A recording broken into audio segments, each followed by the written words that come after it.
अब देखिए, चूंकि गठबंधन की सरकार का दौर वापस लौट आया है तो अगर मगर में कई सवाल फिजाओं में तैर रहे हैं। मेरे साथ प्रेम शुक्ला जी भारतीय जनता पार्टी से जुड़ गए हैं, उनके पास आपको मैं लिए चलूंगा। आलोक शर्मा कांग्रेस के नेता हमारे साथ मौजूद हैं। राजीव रंजन जी जेडीयू से हमारे साथ जुड़ गए हैं। विनोद अग्निहोत्री जी सीनियर जर्नलिस्ट हमारे साथ स्टूडियो में मौजूद हैं और मेरे वरिष्ठ सहयोगी प्रकाश कुमार भी यहीं पर स्टूडियो में मेरे साथ जुड़े हुए हैं। राजीव रंजन जी, पहले आप ही के पास में आना चाहूंगा इस सवाल के साथ। सवाल क्या है, मतलब एक तरीके से तो आपके दोनों हाथों में लड्डू है, जिस तरह से आप लोग खुद ही जानकारी दे रहे हैं। अब देखिए, उन्होंने जिस तरह के बाजार में दावे किए जा रहे थे कांग्रेस की ओर से, उनके सहयोगी दलों की ओर से, उसका दो टूक जवाब दिया है कि जिस समय इंडिया अलायंस को नीतीश कुमार जी को कन्वेनर बनाना चाहिए था, उस समय तो उनके पास इस पद के लिए भी कोई उनके मन में उनके लिए जगह नहीं थी, कोई गुंजाइश नहीं बनती थी। आज वो प्रधानमंत्री पद ऑफर कर रहे हैं, तो इस तरह के जो ऑफर्स हैं, जो उनके दावे हैं, उसकी जो हकीकत है वो त्यागी जी ने बताई है। और मुझे नहीं लगता है कि दोनों हाथ में लड्डू जैसी बात है।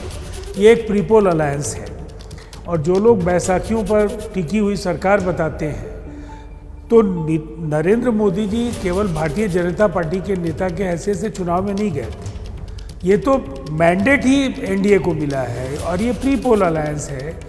भारतीय जनता पार्टी का मुकाबला कर रहे थे कांग्रेस के लोग और उनके सहयोगी दलों ने भी 295 सीटें लाने का दावा किया। ये अलग बात है कि उससे काफ़ी पीछे रह गए और 292 जिस अलायंस को है उसको बैसाखियों पर टिका हुआ आप कहते हैं।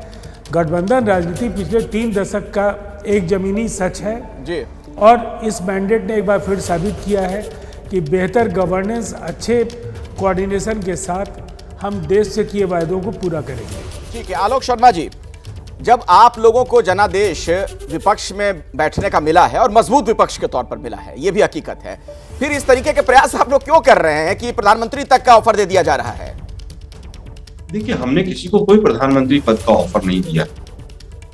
जिसने दिया है उसको आधिकारिक तौर पर जब हमारी इंडिया गठबंधन की मीटिंग हुई, उसके तुरंत बाद कहा गया कि हम कहीं पर भी गवर्नमेंट फॉर्मेशन के उसमें नहीं, और जब अप्रोप्रिएट टाइम आएगा तब हम अप्रोप्रिएट एक्शंस लेंगे।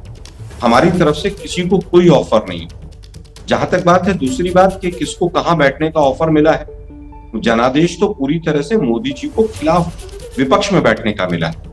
आज देखिए किस तरह से जितने कार्ड इन्होंने खेले सारे के सारे फेल हुए।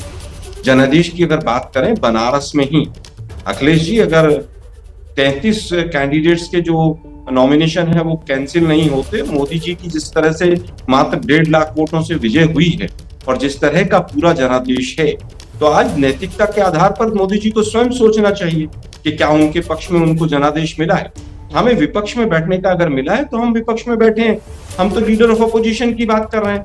ये सब जो खबरें हैं या तो ये प्लांटेड हैं बीजेपी की तरफ से, और अगर जेडीयू की तरफ से प्लांटेड हैं तो कहीं ना कहीं फिर बार्गेन करना चाह रहे होंगे और बार्गेन में कांग्रेस को बीच में इंडिया गठबंधन को डालना है। हमारी तरफ से ऑफिशियली किसी को कोई ऑफर नहीं गया है।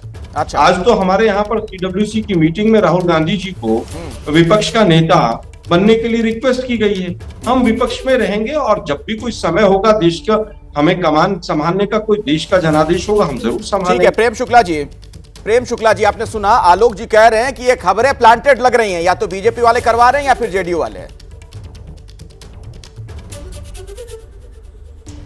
देखिए अखिलेश जी, जिस दिन मतगणना हो रही थी और रुझानों में जब दिखाई देने लगा कि भारतीय जनता पार्टी अकेले के बूते बहुमत के आंकड़े को नहीं छू रही है लेकिन एनडीए छू रही है, तब तत्काल कांग्रेस के ही प्रवक्ता, कांग्रेस के ही नेता, आरजेडी के नेता, समाजवादी पार्टी के नेता तमाम टेलीविजन चैनलों के सामने आदरणीय नीतीश कुमार जी पर आशंका व्यक्त करने लगे। लगातार चंद्रबाबू नायडू जी के बारे में आशंका व्यक्त करने लगे। स्वयं आरजेडी के श्रीमान तेजस्वी यादव ने जिस तरह से आदरणीय नीतीश कुमार जी के बारे में बातें की, कांग्रेस के तमाम नेताओं ने जिस तरह की अफवाहें फैलाई और प्रधानमंत्री पद का उनको ऑफर जा सकता है तो टेलीविजन चैनलों के एंकर कह रहे थे, तो टेलीविजन चैनलों के एंकरों को भाजपा वालों ने यह खबर प्लांट की थी। अरे भाई, खबरें प्लांट करना, झूठ बोलना सुप्रीम कोर्ट सर्टिफाइड झूठों की पार्टी लोग चिन्हित करते हैं, पहचानते हैं, उनको पता है कौन झूठ बोलता है इस देश में, और बारंबार झूठ बोलकर जो है झूठी अफवाहें फैलाकर किसका इकोसिस्टम काम करता है। अब जब इनका औंधे मुंह गिर गया सारा ऑफर, आदरणीय नीतीश कुमार जी ने पूरी प्रतिबद्धता राष्ट्रीय जनतांत्रिक गठबंधन के साथ स्पष्टता से प्रकट की है, नायडू जी ने स्पष्टता से प्रकट की है, प्री पोल अलायंस के साथ रहने की अपनी कटिबद्धता को दोहराया है। तो जो लोग अपने सत्ता लंपटता के कारण, सत्ता लोलुपता के कारण जो बैसाखियां खरीदने के लिए बाजार में निकले थे, उनको जब कोई बिक्री वाला नहीं मिला तो आप कह रहे हैं कि प्लांट खबरें वहां से हुई थी। नीतीश कुमार जी ने खबरें प्लांट की हैं। आलोक जी छोटा सा जवाब, उसके बाद मैं बाकी मेहमानों को पा जाऊंगा। केसी त्यागी जी ने खबरें प्लांट की हैं। हाँ, आलोक शर्मा जी। समझता हूँ बहुत गंभीर विषय है, लंपट भाषा से कुछ नहीं होगा। मेरा मानना है कि अगर कहीं पर आधिकारिक तौर पर कोई किसी ने ऑफर दिया है उनको, तो नाम का खुलासा किया जाए। अब किसी ने अगर कहा है कि भाई फला आदमी है, तो क्या जेडीयू ये मानती है कि क्या वो व्यक्ति इस लायक है कि वो ऑफर दे सकता, और अगर दे सकता है तो उसका नाम का खुलासा हो। जहां तक झूठ की बात है, देश के प्रधानमंत्री झूठ के पुरोधा हैं, देश के प्रधानमंत्री झूठों के शहंशाह हैं, ये पूरे देश ने देखा है। इसीलिए बनारस के लोगों ने 3 लाख वोट उनके कम कर दिए। मैं इससे ज्यादा कुछ नहीं कहूंगा, चुनाव हो चुका है। लंपट भाषा से राजनीति नहीं होती है, और इसीलिए मुजरे वाले शब्द के ऊपर ही देश की जनता ने जनादेश दिया है कि जो 400 पार कहते थे, वो मुजरे वाली भाषा से खुश नहीं है जनता। अयोध्या हार गए हैं। मैं पहले इसी टॉपिक पे रहना चाहता हूं आलोक जी, आऊंगा उन चीजों पे आऊंगा, लेकिन पहले इसी टॉपिक पर जरा सारे मेहमानों को मैं इसमें इंक्लूड कर लूं बहस में।